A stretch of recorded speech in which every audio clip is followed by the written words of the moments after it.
Hello তরুণ প্রজন্ম, তোমরা যারা স্বপ্ন দেখো, যারা নিজেদের একটা উজ্জ্বল ভবিষ্যৎ করতে চাও, তাদের জন্য আজকের এই ভিডিওটি।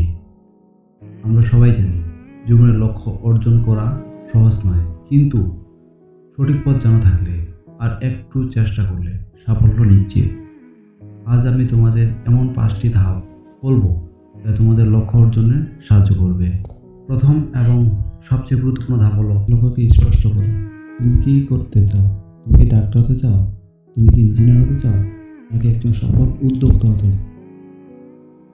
তোমার লক্ষ্যটা কি শুধু পরীক্ষার ভালো নম্বর হওয়া, নাকি একটা নির্দিষ্ট দক্ষতা অর্জন করা? যখন তোমার লক্ষ্যটা পরিষ্কার হবে, তখন পথ চলাটা অনেক সহজ হয়ে যাবে। একটা ডায়েরিতে লিখে রাখো তোমার স্বপ্নটা, বা একটা ভিশন বোর্ড তৈরি করো। প্রতিদিন একবার সেটার দিকে তাকাও, সেটা তোমাকে অনুপ্রাণিত করবে। দ্বিতীয় যে ধাপটি অনুসরণ করতে হবে, লক্ষ্য ঠিক করা। প্রয়োজন একটি কার্যকর পরিকল্পনা তৈরি করা। এটা অনেকটা একটা ম্যাপের মতো।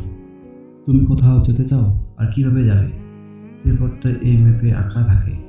তোমার বড় লক্ষ্যটাকে ছোট করে ভাগ ভাগ করো। যেন তুমি তোমার লক্ষ্য হয় ভালো রেজাল্ট করা, তাহলে প্রতিদিন কতটুকু পড়বে, কোন বিষয়ে বেশি মনোযোগ দেবে, কখন বিশ্রাম নেবে, এই সব কিছু একটি রুটিন তৈরি করো। সময়ের সঠিক ব্যবহার খুবই জরুরি। দ্বিতীয় ধাপে আসে শেখার আগ্রহ এবং তথ্যের সঠিক ব্যবহার। আজকের যুগে তথ্যের যুগ। তোমার সামনে জ্ঞানের এক বিশাল ভান্ডার। ইন্টারনেট, বই, অভিজ্ঞ মানুষ, সব কিছুই তোমার শেখার উৎস।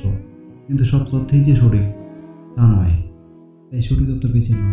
নতুন কিছু শেখার আগ্রহ প্রকাশ করো, প্রশ্ন করো, আলোচনা করো, আর নিজের জ্ঞান বাড়াতে থাকো। মনে রাখবে, জ্ঞানই শক্তি। চতুর্থ ধাপটি হল কঠিন অধ্যাবসায়। মনে রাখবে, কোনো শর্টকাট নেই সাফল্যের জন্য। নিজের লক্ষ্য পৌঁছাতে হলে পরিশ্রম করতে হবে আর লেগে থাকতে হবে।